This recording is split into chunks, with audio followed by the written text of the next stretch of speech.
Hello friends, welcome back to my YouTube channel quick prep. My name is Shahrukh Saifi. आज का जो हमारा topic है वो है हमारा क्लास 12 ज्योग्राफी की फर्स्ट बुक का लेसन नंबर 5, जिसका नाम है प्राथमिक क्रियाएं यानी कि प्राइमरी एक्टिविटीज। तो फ्रेंड्स, ये जो हमारी सीरीज चल रही है ये क्लास 12 ज्योग्राफी की फर्स्ट बुक की सीरीज चल रही है, जिसके मैंने ऑलरेडी 4 चैप्टर कंप्लीट करा दिए है। आज मैं आपको 5वां चैप्टर कराऊंगा। अगर फ्रेंड्स आपने प्रीवियस चैप्टर नहीं देखे हैं तो आप अपनी स्क्रीन पर दिख रहे हैं राइट साइड टॉप कॉर्नर पर आई बटन पे क्लिक करके प्लेलिस्ट में जाके चैप्टर को देख सकते हैं। तो आइए फिर शुरू करते हैं आज के इस लेसन को, जिसका नाम है प्राइमरी एक्टिविटी यानी कि प्राथमिक क्रियाएं।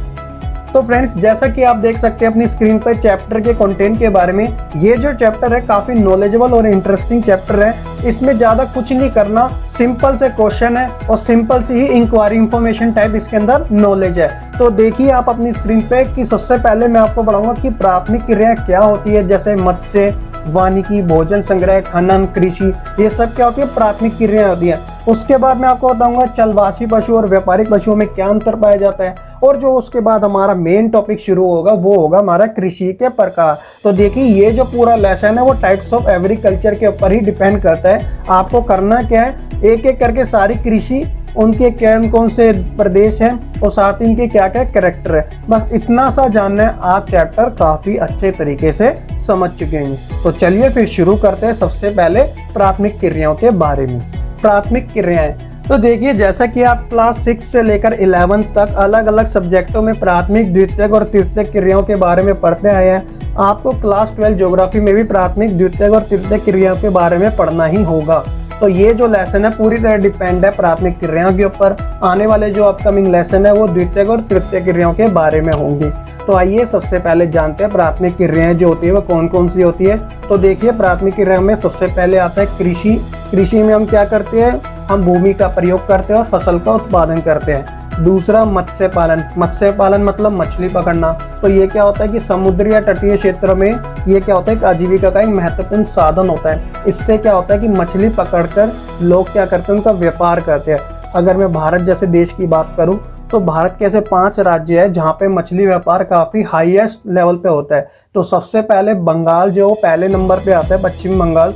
उसके बाद केरला, फिर गुजरात, तमिलनाडु, ये सारे राज्य है जहाँ पे मछली व्यापार ज्यादा होता है। आगे है वानिकी यानी फॉरेस्ट्री। इसमें क्या होता है कि हम वनों की देखभाल करते हैं, उनका उपयोग करते हैं, साथ ही उन्हें सुरक्षित रखते हैं। और चौथा है हमारा खनन करना यानी माइनिंग करना।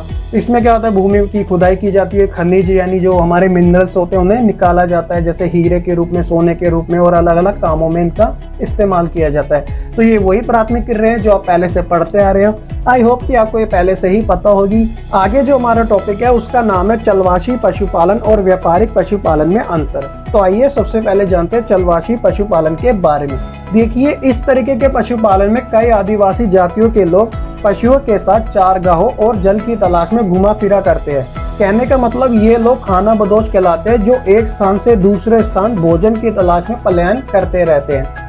यहाँ क्या होता है कि अलग अलग जातियों के लोग भोजन, आवास और कपड़े के ऊपर पूरी तरह पशुओं के ऊपर निर्भर रहते हैं। और ऐसा पशुपालन ज्यादातर विरल जनसंख्या जैसे क्षेत्रों में देखने को मिलता है। विरल जनसंख्या वो जहाँ पे जनसंख्या बहुत ही ज्यादा कम होती है। अब ये कौन कौन से ऐसे प्रदेश है, तो सबसे पहले मध्य एशिया, अफ्रीका और दक्षिण पश्चिम एशिया, जहाँ पे चलवासी पशुपालन सबसे ज्यादा होता है। दूसरा है व्यापारिक पशुपालन। देखिए ये वाला जो पशुपालन होता है वो बड़े पैमाने पर घास के मैदानों में स्थायी रूप से ज्यादा देखने को मिलता है। जैसा कि इसके नाम से पता चलता है ये एक व्यापारिक पशुपालन है, जहाँ पर विभिन्न वस्तुएं जैसे ऊन, डेयरी, मांस आदि का निर्यात किया जाता है यानी उन्हें बेचा जाता है। खास तौर पर ये वाला पशुपालन कम जनसंख्या वाले क्षेत्रों में बड़े बड़े फार्म बनाकर किया जाता है। और इसके जो मुख्य क्षेत्र होते हैं वो है शीतोष्ण घास के मैदान वाले क्षेत्र। एग्जाम पॉइंट ऑफ व्यू से ये वाला जो क्वेश्चन है वो 3 और 5 मार्क्स में दोनों के बीच अंतर के तौर पे पूछ लिया जाता है, और 1 मार्क्स में ये वाला क्वेश्चन इनकी डेफिनेशन या फिर इनके मुख्य क्षेत्र कौन से इस आधार पे पूछ लिया जाता है। यहाँ से जो आपके टॉपिक होंगे वो सारे रिलेटेड है कृषि से। विश्व भर में जो कृषि होती है वो अलग अलग तरीकों से की जाती है। श्रम और प्रौद्योगिकी के आधार पर जो कृषि होती है वो 2 प्रकार की होती है। एक होती है निर्वाह कृषि और दूसरी होती है वाणिज्य कृषि। आप ऐसा समझ लीजिए जो निर्वाह कृषि है वो एंशियंट टाइम यानी प्राचीन टाइम की है, और जो वाणिज्य कृषि है वो मॉडर्न टाइम की है यानी कि व्यापारिक कृषि है। तो आइए सबसे पहले जानते हैं निर्वाह कृषि के बारे में। तो देखिए, निर्वाह कृषि जो होते हैं वो दो प्रकार की होती है। पहली गहन निर्वाह कृषि और दूसरी आदिमकालीन निर्वाह कृषि। ये जो आदिमकालीन निर्वाह कृषि है, इसका एक दूसरा नाम भी है जिसे हम कहते हैं स्थानांतरण कृषि। और जो आपने इससे पहले पढ़ा था चलवासी पशुपालन, वो भी क्या होता है, इसी का एक भाग है। दूसरा है वाणिज्य कृषि। तो इसके अंदर सबसे पहले आता है विस्तृत कृषि, जिसे यांत्रिक और व्यापारिक कृषि भी कहा जाता है। और दूसरा है रोपण कृषि और तीसरा है मिश्रित कृषि। तो आइए समझते हैं फिर सबको एक एक करके। जैसा कि मैंने अभी आपको बताया था निर्वाह कृषि के बारे में, ये दो प्रकार की होती है, गहन निर्वाह कृषि, दूसरी है आदिमकालीन निर्वाह कृषि। तो आइए सबसे पहले समझते हैं फिर गहन निर्वाह कृषि के बारे में। जैसा कि आप देख सकते हैं गहन निर्वाह कृषि, तो देखिए ये जो कृषि होती है वो मानसूनी प्रदेशों में, मानसूनी प्रदेश वो होते हैं जहाँ पे वर्षा ज़्यादा होती है, तो वहाँ पे अधिक जनसंख्या वाले क्षेत्रों में की जाती है।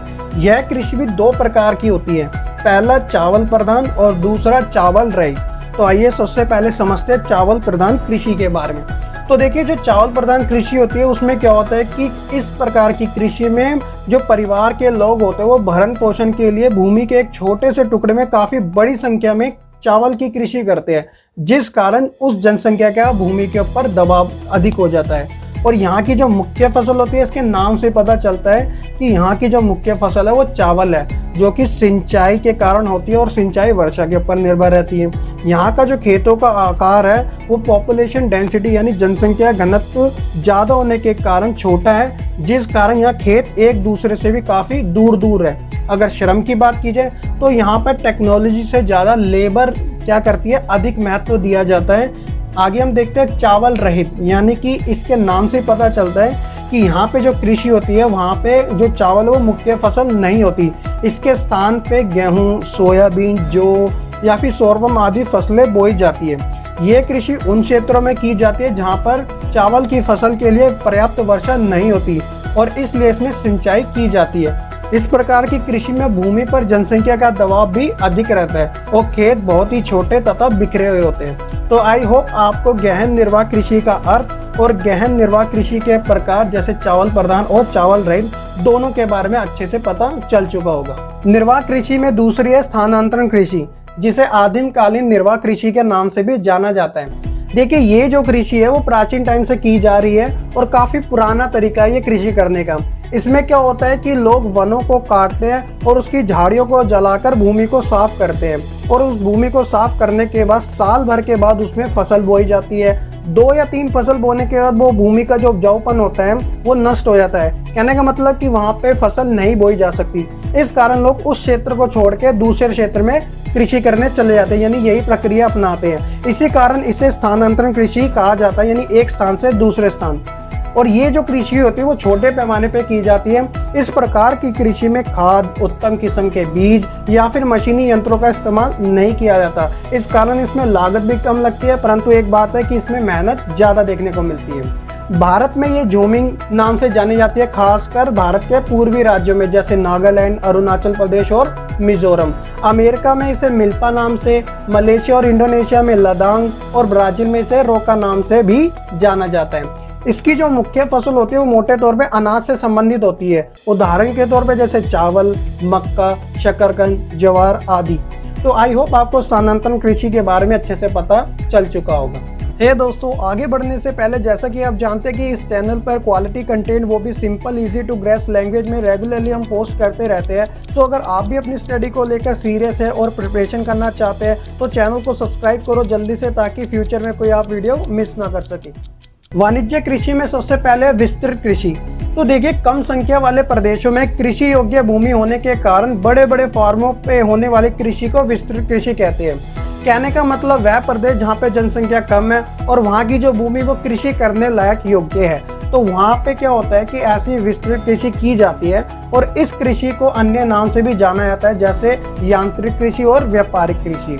आगे हम देखते हैं इसके प्रदेश कौन कौन से हैं। तो ये जो कृषि है वो खास तौर पर शीत उष्ण कटिबंधीय घास के मैदान में बड़े पैमाने पे की जाती है, जैसे कि रूस का स्टेपी क्षेत्र, अमेरिका का पेरी, अर्जेंटीना का पंपास के मैदान और ऑस्ट्रेलिया का डाउन। इसकी जो विशेषता है, इसके अंदर श्रमिकों का उपयोग जो होता है वो कम होता है, क्योंकि इसमें यंत्रों का उपयोग अधिक किया जाता है, यानी कि लेबर की जगह टेक्नोलॉजी ज्यादा यूज की जाती है। और यहाँ पे कम वर्षा होने के कारण जल की सिंचाई का अधिक उपयोग किया जाता है। यह कृषि व्यापारिक तौर पर की जाती है, इसी कारण इसे व्यापारिक कृषि भी कहते हैं, जैसे मैंने आपको पहले बताया। और इसमें यंत्रों का अधिक प्रयोग किया जाता है, जैसे उदाहरण के तौर पर ट्रैक्टर, हार्वेस्टर इत्यादि। साथ ही इसमें खाद्यान्नों को सुरक्षित रखने के लिए बड़े बड़े गोदाम भी बनाए जाते हैं, ताकि आपदा के समय इसे सुरक्षित रखा जा सके। और इसमें रासायनिक खाद अधिक प्रयोग किए जाते हैं, ताकि इसका व्यापार या उत्पादन तेजी से बढ़ सके।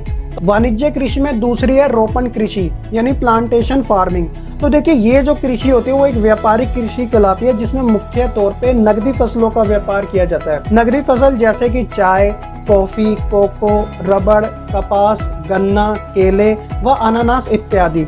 इस प्रकार की कृषि में खेतों का आकार बड़ा होता है, और खेतों का आकार बड़े होने के कारण इस प्रकार की कृषि में पूंजी का निवेश भी अधिक लगता है, क्योंकि खेतों को चलाने के लिए और उनके रखरखाव के लिए अधिक पूंजी की आवश्यकता होती है। साथ ही इस प्रकार की कृषि में तकनीकी व वैज्ञानिक विधियां अधिक प्रयोग की जाती है, और इसमें एक ही फसल के ऊपर ज्यादा ध्यान दिया जाता है, ताकि उत्पादन अच्छा किया जा सके। और इस प्रकार की कृषि में लेबर जो होती है वो ज्यादा आवश्यकता होती है, और खासकर स्थानीय लेबर की। तो आई होप आपको रोपण कृषि से संबंधित पता चल चुका होगा। वाणिज्य कृषि में तीसरी है मिश्रित कृषि। तो देखिए, जब कृषि के साथ साथ पशुपालन आदि सहायक धंधे भी अपनाए जाते हैं, तो उसे मिश्रित कृषि कहते हैं। जैसे कि आपने देखा भी होगा, जो किसान होते हैं वो खेती बाड़ी के साथ साथ गाय, बकरी, बैल आदि का ही पशुपालन करते हैं। तो वो इसलिए करते हैं ताकि आमदनी अच्छी हो सके और उनका जीवन निर्वाह अच्छे तरीके से चल सके। इस प्रकार की कृषि में दो प्रकार की फसलें अपनाई जाती है, सबसे पहले खाद्यान्न और दूसरी चारे की फसल। इस प्रकार की कृषि की जो विशेषता है, इसमें वैज्ञानिक ढंग का प्रयोग अधिक किया जाता है। यंत्रों, गोदामों, खाद व श्रमिकों के ऊपर अधिक खर्च किया जाता है, और साथ ही कृषि से किसानों की आय के साधन भी बनते हैं, और बाजार में गिरावट आ जाने से उनकी हानि की रक्षा भी की जाती है, और श्रमिकों को साल भर नियम अनुसार काम भी मिलता ही रहता है। आगे हम देखते हैं इसके जो प्रदेश है वो कौन कौन से हैं। तो देखिए, ये जो कृषि होती है यूरोप, अर्जेंटीना के पंपास, उत्तरी अमेरिका, दक्षिण अफ्रीका, ऑस्ट्रेलिया और न्यूजीलैंड में की जाती है।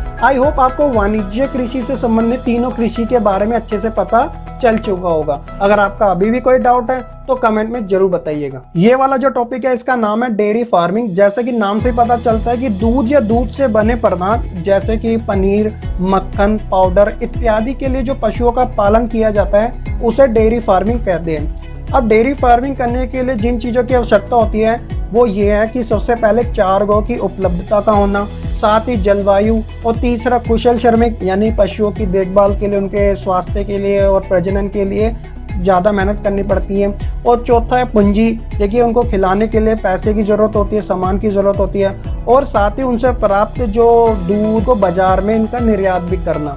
इसके जो मुख्य क्षेत्र है, सबसे पहले यूरोप जो है वो सबसे बड़ा व्यापार करता है इसका डेयरी फार्मिंग का, उसके बाद कनाडा, फिर न्यूजीलैंड, तस्मानिया, ऑस्ट्रेलिया इत्यादि। देखिए, ये वाला जो टॉपिक है काफी छोटे टॉपिक है। सबसे पहले हम पढ़ेंगे बाजार के लिए सब्जी खेती व उद्यान कृषि। तो देखिए, इस प्रकार की कृषि में अधिक मुद्रा यानी पैसे मिलने वाली फसलें जैसे सब्जियां, फल, पुष्प आदि की मांग नगरीय क्षेत्रों में ज्यादा होती है, और इस कृषि में खेतों का आकार छोटा देखने को मिलता है, और खेत जो होते हैं वो यातायात के लिए अच्छे साधन के रूप में काम करते हैं, यानी कि इनका निर्यात करने के लिए। आगे हम पढ़ते हैं भूमध्य सागर कृषि के बारे में।